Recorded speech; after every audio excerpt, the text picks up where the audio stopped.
Nous vous saluons tous, membres de cette grande famille Gloire Révélée. Vous écoutez la voix de votre serviteur, le pasteur Pierre Effalou. Notre thème aujourd'hui est « Il veut être toujours avec toi ». Nous lisons dans Josué 1, le verset 5. La Bible dit « Nul ne tiendra devant toi tant que tu vivras. Je serai avec toi comme j'ai été avec Moïse. Je ne te délaisserai point et je ne t'abandonnerai point. » Ici, ce sont les paroles du Seigneur, de Dieu Tout-Puissant, lorsqu'il appelait Josué à remplacer Moïse pour conduire le peuple de Dieu dans la terre promise. Dieu l'appelle pour une grande mission. Mais au lieu de lui donner de l'or, de l'argent, une armée puissante, de lui donner, je ne sais pas, des armes de guerre et autres, Dieu lui dit simplement, je serai avec toi. Praise the Lord.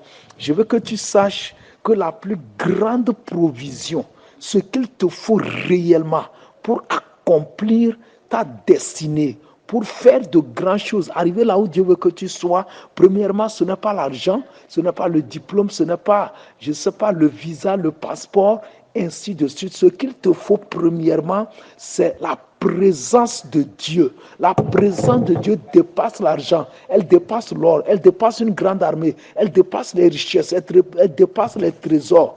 Donc il te faut la présence de Dieu, il faut que Dieu soit avec toi. Praise the Lord. Lorsqu'il a appelé Moïse, il était avec lui. Ça fait que Moïse a pu faire des exploits.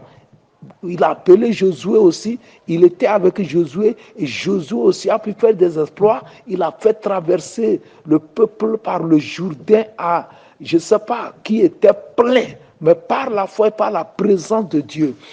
Jésus aussi, vous allez voir, il a toujours dit que celui qui m'a envoyé ne m'a pas abandonné, il est avec moi. Donc ça fait que Jésus a pu accomplir sa destinée avec une assurance totale. Tu dois savoir que Dieu est avec toi ou tu dois forcément cultiver la présence de Dieu. Qu'est-ce que la présence de Dieu fait? Par exemple, Dieu dit à Jésus, nul ne tiendra devant toi. Ça veut dire aucune maladie, aucune crise, aucun problème, aucun, je ne sais pas, aucun ennemi ne peut pas tenir avec toi parce que je suis avec toi. Lorsque Dieu est avec toi, aucun ennemi, aucune puissance, aucun obstacle ne peut tenir contre toi. Mais si Dieu n'est pas avec toi, c'est que n'importe quoi peut te vaincre. Regardez dans Psaume 23, le verset 4, il dit, quand je marche dans la vallée de l'homme de la mort, je ne crains aucun mal, car tu es avec moi. Ta houlette et ton bâton me rassurent. Ça, c'est les paroles de David. Il dit, quand il marche dans la vallée de l'homme de la mort, ça dit, quand il traverse le lieu par où les gens passent, il meurt. Lui, David, il n'a pas peur. Pourquoi? Parce que Dieu est avec lui. Donc, la présence de Dieu peut te faire traverser la vallée de l'ombre de la mort. Là où tout le monde passe et il meurt, toi tu peux passer là-bas et s'en sortir si la présence de Dieu est avec toi. Qu'est-ce que la présence de Dieu aussi fait? Dans Romains 8, le verset 31, la Bible dit, si Dieu est pour nous, qui sera contre nous? Qui peut te vaincre? Qui peut te dominer? Nous sommes à un moment où on a besoin de la présence de Dieu, parce que le monde est troublé, tout est troublé, confondu, on ne sait plus sur quoi compter. Si Dieu n'est pas avec toi, les vagues vont t'emporter,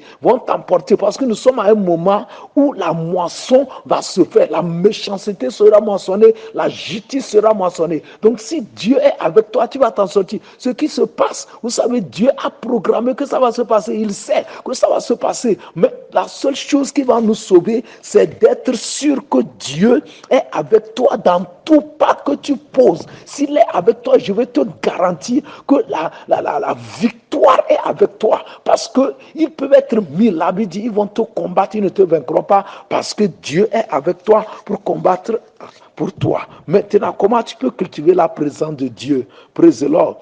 Dans Jean 14, le verset 23, Jésus leur répondit, si quelqu'un m'aime, il gardera ma parole et mon Père l'aimera, nous viendrons à lui et nous ferons notre demeure chez lui. Donc comment tu peux cultiver la présence de Dieu? C'est d'aimer Dieu, d'aimer sa parole, de commencer par l'étudier, de chercher Dieu, de le désirer chaque jour, de prier, d'étudier la Bible. Quand tu étudies la Bible, la parole de Dieu, elle est Dieu. Quand tu l'étudies, tu la gardes dans ton cœur, tu la mets en pratique. Automatiquement, tu deviens lourd parce que Jésus dit que lui et son Père viendront. Pour ceux qui aiment sa parole, ils vont demeurer en eux. Et quand Jésus et son Père Dieu, le Père, viennent demeurer en toi, c'est que tu es une personne bénie, tu es une personne comblée, et tu es une personne assurée, tu es une personne établie. Il n'y a aucun vent, aucune tempête, comme les vents soufflent, les épidémies, les pandémies, toutes ces choses-là n'auront pas d'effet sur toi. Mon frère, ma soeur, tu dois cultiver la présence de Dieu. Tu dois désirer que Dieu soit avec toi. Éliminer, écarter tout ce qui t'éloigne de lui, tout ce qui t'écarte de lui.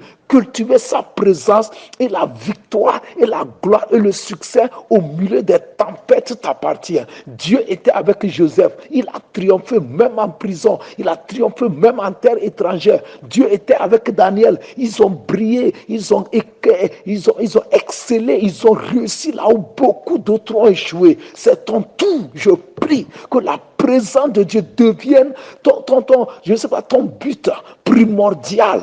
Au nom de Jésus de Nazareth, et que le plan que Dieu a pour toi, que ça puisse s'accomplir. En 2021, je prie que la présence de Dieu t'accompagne partout où tu seras et que rien ne tienne devant toi. Tu es béni au nom de Jésus. Amen. Amen.